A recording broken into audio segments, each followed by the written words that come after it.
الصلاة والسلام عليك يا رسول الله. الصلاة والسلام عليك يا نبي الله. الصلاة والسلام عليك يا خير خلق الله صلی اللہ تعالی علیہ وسلم اجمعین. فضائل سیدہ فاطمہ زہرا رضی اللہ تعالیٰ عنہ کا ذکر چل رہا تھا. عیسیٰ علیہ السلام کے لیے آسمان سے خوان اترا، اسی طرح اہل بیت اطہار کے لیے بھی خوان اترا. ایک روز حضور اکرم سید دو عالم صلی اللہ تعالیٰ علیہ وسلم کے گھر تشریف لائے اور سیدہ فاطمہ رضی اللہ تعالیٰ عنہ کے گھر کو تشریف لائے اور پوچھے کہ بیٹی کیسے گزرتی ہے. سیدہ فاطمہ زہرا رضی اللہ تعالیٰ عنہ نے عرض کی، میں اور علی رضی اللہ تعالیٰ عنہ اور 3 روز سے کچھ نہیں کھائے. حضور نبی کریم رؤوف الرحیم صلی اللہ تعالیٰ علیہ وسلم ہاتھ اٹھا کر دعا فرماتے ہیں کہ اللہم انزل علی محمد و اہل بیتہ کما انزلت علی عیسیٰ و امہ. اے اللہ، جیسے عیسیٰ علیہ السلام اور ان کی امت پر آپ نے خوان اتارا تھا، ویسے ہی محمد صلی اللہ علیہ وسلم اور ان کی اہل بیت پر خوان اتار. سیدہ فاطمہ زہرا رضی اللہ تعالیٰ عنہ سے فرمایا کہ بیٹی جاؤ حجرے میں دیکھو کہ کیا رکھا ہے. جب سیدہ فاطمہ زہرا رضی اللہ تعالیٰ عنہ حجرے میں جانے لگیں تو حضرت حسن اور حضرت حسین رضی اللہ تعالیٰ عنہما چھوٹے بچے بھی ان کے پیچھے پیچھے دوڑے. اندر کیا دیکھتے ہیں کہ خوبصورت برتن ہے اور اس میں سرید گرم گرم گوشت موجود ہے اور اس سے بوئے مشک آ رہی ہے. سیدہ فاطمہ رضی اللہ تعالیٰ عنہ اس آسمانی خوان کو باہر لائیں. حضور نبی کریم صلی اللہ تعالیٰ علیہ وسلم نے فرمایا کہ کھاؤ بسم اللہ. حضور پاک علیہ السلام، حضرت علی رضی اللہ تعالیٰ عنہ، سیدہ فاطمہ زہرا رضی اللہ تعالیٰ عنہ اور صاحبزادوں نے سبوں نے کھایا. 7 دن تک صبح و شام اس سے کھاتے تھے مگر ذرا برابر بھی کم نہ ہوتا تھا. حضرت امام حسن رضی اللہ تعالیٰ عنہ کا بچپنا تھا. ایک روز اس سے بوٹی لیے ہوئے باہر نکلے. ایک یہودن نے کہا کہ اہل بیت یہ خوشبودار گوشت کہاں پائے، مجھے بھی عطا فرمائیں. حضرت حسن رضی اللہ تعالیٰ عنہ کی پیدائشی سخاوت ہاتھ بڑھا کر دینا چاہا. وہ گوشت اور گھر کا پیالہ سب کا سب غائب ہو گیا. حضور نبی کریم رؤوف الرحیم صلی اللہ تعالیٰ علیہ وسلم نے فرمایا اگر وہ واقعہ پیش نہ آتا تو زندگی بھر یہ پیالہ اسی طرح باقی رہتا. اسی واسطے رسول اللہ صلی اللہ علیہ وسلم نے فرمایا اللہم اجعل رزق آل محمد قوتا. الہی محمد صلی اللہ علیہ وسلم کی آل کو رزق گزر کے موافق عطا فرما. سادات کرام، اگر آپ کو کھانے کپڑے کی تکلیف ہو تو گھبرا کر ناجائز کام نہ کرنا. یہ تو تمہارے نانا نبی کریم صلی اللہ تعالیٰ علیہ وسلم کی دعا کا اثر ہے. دعا میں آپ کا حصہ نہیں ہے. آپ کے جلوے تو آخرت میں دیکھنے کے ہوں گے. مقصد کے پانی سے اگر ہمارا حل خطر نہ ہو تو کچھ مذائقہ نہیں، اس وجہ سے کہ ہم حضرت حسین رضی اللہ تعالیٰ عنہ کی اولاد میں ہیں. تشنگی تو ہم کو میراث میں ملی ہے. ایک وقت حضرت سیدنا مولائے کائنات سیدہ فاطمہ زہرا رضی اللہ تعالیٰ عنہ کی موجودگی میں دوسری عورت سے نکاح کرنا چاہتے تھے. نبی پاک صلی اللہ تعالیٰ علیہ وسلم نے فرمایا کہ سوکن سے میری فاطمہ کو ایذا ہوگی، سوکن سے میری فاطمہ کو تکلیف ہوگی. یوزینی ما آذاہا، مجھے ایذا دیتی ہے، مجھے تکلیف دیتی ہے وہ چیز جو فاطمہ کو ایذا دیتی ہے. حضرت علی رضی اللہ تعالیٰ عنہ کانپ گئے اور دوسرے نکاح کا ارادہ ترک فرما دیا. سیدہ فاطمہ رضی اللہ تعالیٰ عنہا اس شان کی ہیں کہ ایک روز صحابہ کرام رضوان اللہ تعالیٰ علیہم اجمعین کا مجمع جمع تھا. حضور صلی اللہ تعالیٰ علیہ وسلم نے فرمایا عورتوں کے لیے کون سا کام بہتر ہے؟ صحابہ میں سے کسی نے بھی جواب نہ دیا. حضرت سیدنا مولائے کائنات گھر کو تشریف لا کر جو کچھ مجلس میں سنا تھا، جو کچھ مجلس میں گزرا تھا، وہ سیدہ فاطمہ رضی اللہ تعالیٰ عنہ سے بیان فرمایا. عورتوں کے معلومات بڑھانے کا یہ بھی ایک طریقہ تھا، یہ بھی ایک ذریعہ تھا. کہ علمی مجالس میں سنی ہوئی باتیں عورتوں کے سامنے دہرائی جاتی۔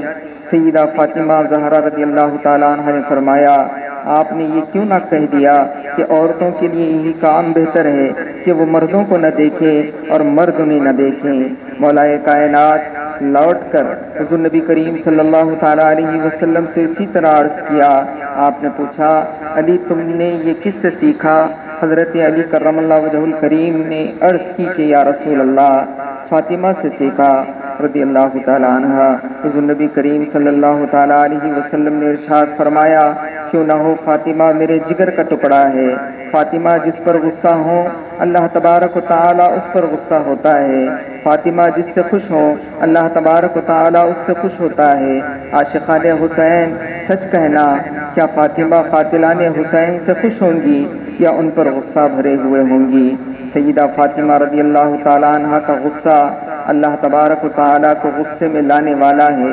وہ ظالم جو قاتلان حسین ہیں اللہ تبارک و تعالیٰ کے غضب میں رہیں گے۔ ایک مرتبہ حضور نبی کریم صلی اللہ تعالیٰ علیہ وسلم جہاد کے لیے تشریف لے گئے۔ مولا کائنات حضرت علی رضی اللہ تعالیٰ عنہ بھی ساتھ تھے۔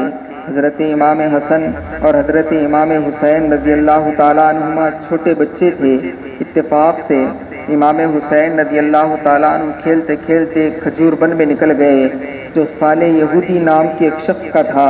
اس کی نظر جب حضرت امام حسین رضی اللہ تعالیٰ عنہ پر پڑی گھر میں لے جا کر چھپا دیا۔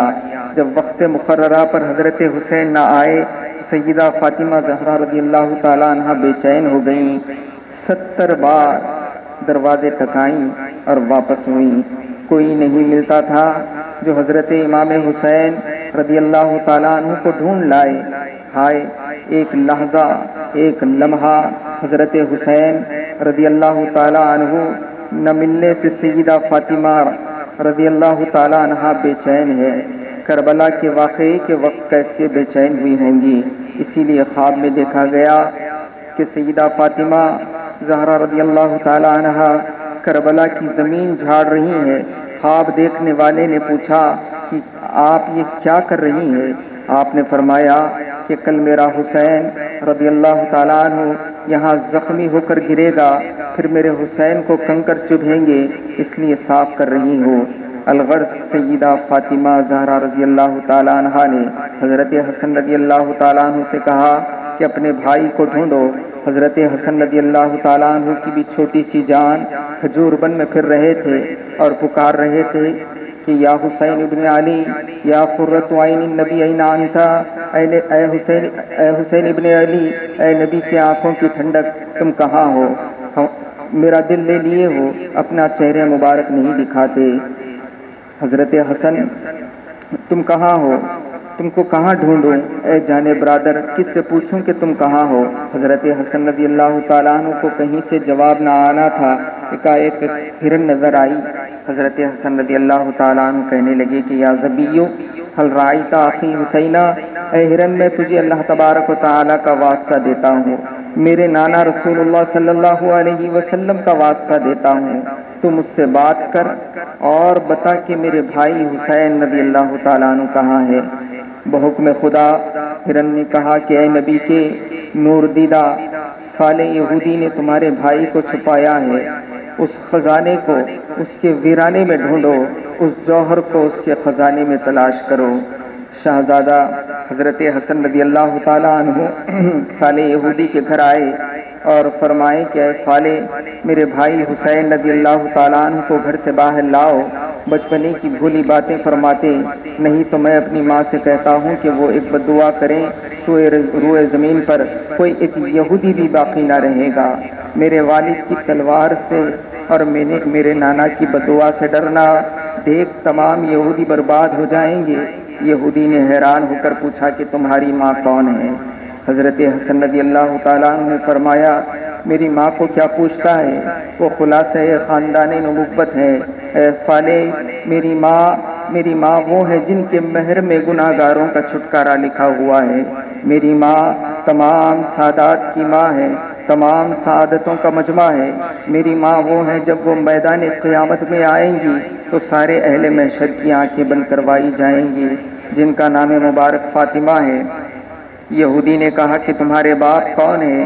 حضرت حسن رضی اللہ تعالیٰ عنہ نے فرمایا میرے باپ کو کیا پوچھتے ہو؟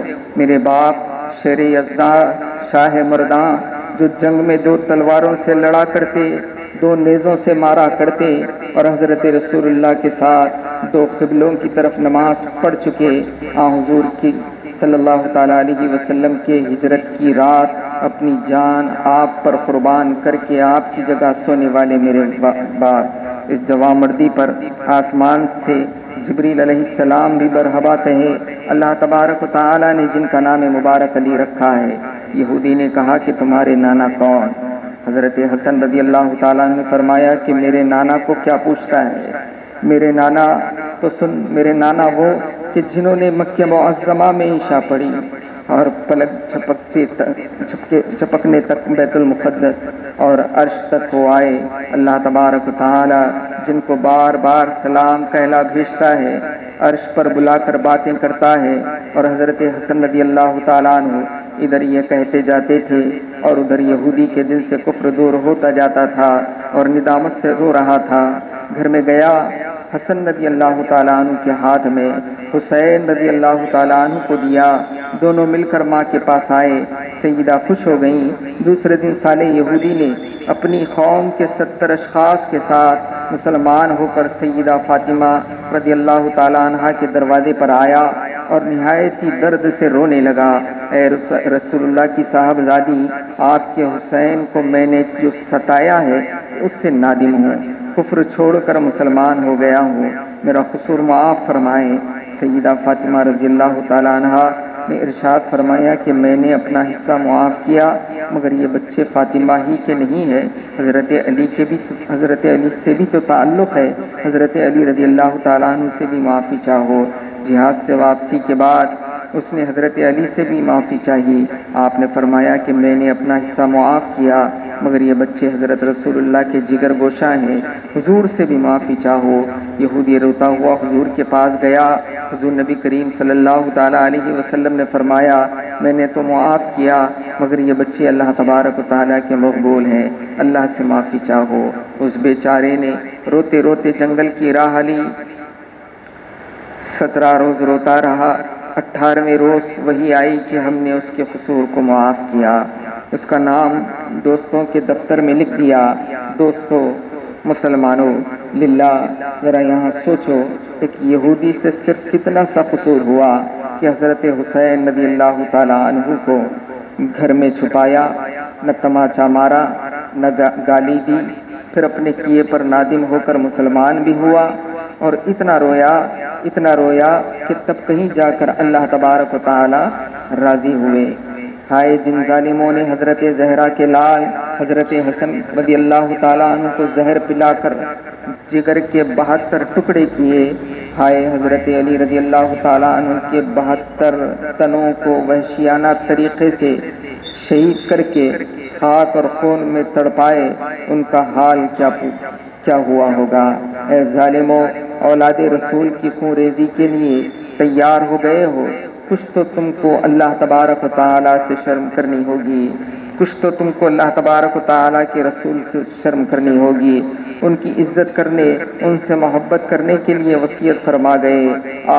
اس وقت کو یاد کرو کہ سیدہ فاطمہ تمہارے ظلم کی فریاد اللہ تبارک و تعالیٰ کے سامنے کریں گی، اور حضرت مصطفیٰ صلی اللہ تعالیٰ علیہ وسلم تم پر غضبناک ہوں گے، اور مولائے کائنات غصے میں بھرے ہوں گے۔ حضور نے حضرت حسین رضی اللہ تعالیٰ عنہ کے حلق مبارک پر ایک مرتبہ بوسہ دیا تو حضرت جبریل علیہ السلام نے عرض کیا کہ یا رسول اللہ، آپ کی وفات کے بعد جب کہ نہ علی ہوں گے رضی اللہ تعالیٰ عنہ، نہ فاطمہ رضی اللہ تعالیٰ عنہ ہوں گی، اور حضرت حسین رضی اللہ تعالیٰ عنہ کے اسی حلق پر جہاں آج آپ بوسہ دے رہے ہیں تلوار چلے گی۔ کربلا کی جلتی ریت پر یہ بچہ خاک و خون میں لوٹتا ہوگا۔ یہ سن کر رسول اللہ صلی اللہ علیہ وسلم رونے لگے۔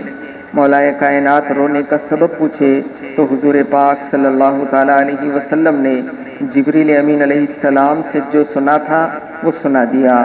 مولائے کائنات بھی رونے لگے اور روتے ہوئے گھر آئے۔ سیدہ فاطمہ زہرا رضی اللہ تعالیٰ عنہا رونے کی وجہ پوچھتی ہیں۔ مولا کائنات رضی اللہ تعالیٰ عنہ فرمایا کہ میں حسین کے لیے روتا ہوں۔ سیدہ اور سارا واقعہ سنا دیا۔ سیدہ فاطمہ زہرا رضی اللہ تعالیٰ عنہ روتے ہوئے دربار رسالت مآب صلی اللہ علیہ وسلم کے پاس آئیں اور کہا کہ یا رسول اللہ، میرے بچے کا کیا قصور ہے کہ بچپنے میں اس پر یہ ظلم کیا جائے گا؟ نبی پاک صلی اللہ تعالیٰ علیہ وسلم نے فرمایا، فاطمہ بچپنے میں نہیں ہوگا، نہ جوانی میں ہوگا، بلکہ اس وقت ہوگا جب کہ تم رہو گی، نہ میں ہوں گا، نہ علی ہوں گے، نہ حسن ہوں گے رضی اللہ تعالیٰ عنہ۔ سیدہ فاطمہ رضی اللہ تعالیٰ عنہ بہت رونے لگیں اور فرمانے لگیں کہ ہائے میرے مظلوم، ہائے میرے شہید، ہائے میرے بے کس۔ جب باپ ہوں گے نہ ماں، نہ نانا ہوں گے، نہ بھائی، اس مصیبت میں تیرا کیا حال ہوگا؟ ہائے میں زندہ رہتی تو تیری مصیبت میں شریک ہوتی۔ یہ سب رو رہے تھے۔ بنی امیہ کی سلطنت قائم ہونے اور یزید وغیرہ کے بادشاہ ہونے کی خبر حضور صلی اللہ تعالیٰ علیہ وسلم کو دی گئی۔ اس وقت حضرت کو بے حد رنج و غم تھا، اور اسی وقت سورہ انا انزلناہ فی لیلۃ القدر نازل ہوئی، اور یہ بھی معلوم کروایا گیا کہ بنی امیہ کی سلطنت اور ان کے مظالم 1000 ماہ رہیں گے، اور لیلۃ القدر خیر من الف شہر۔ آپ کو اس رنج و غم کے بدلے ایک شب دی جائے گی جس کو شب قدر کہا جائے گا، شب قدر عطا کی جائے گی، جو بنی امیہ کے 1000 ماہ کی سلطنت سے بہتر ہوگی۔ حساب کر کے دیکھا گیا تو معلوم ہوا کہ بنی امیہ کی سلطنت 1000 ماہ رہی۔ انبیاء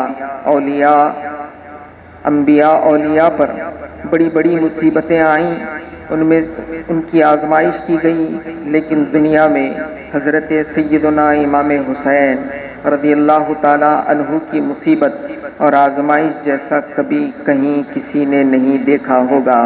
آسمان کی آنکھ کیوں نہ روئے جبکہ اس کے زمانے میں کربلا کی جیسی مصیبتیں کوئی نہیں دیکھی ہوں گی۔ کرب و بلا زمانے میں جب سے کہ غم کرنے کا طریقہ جاری ہوا ہے، میدان کرب و بلا کے جیسے غم اور رنج کرنے کا موقع کسی نے کبھی نہیں دیکھا ہوگا۔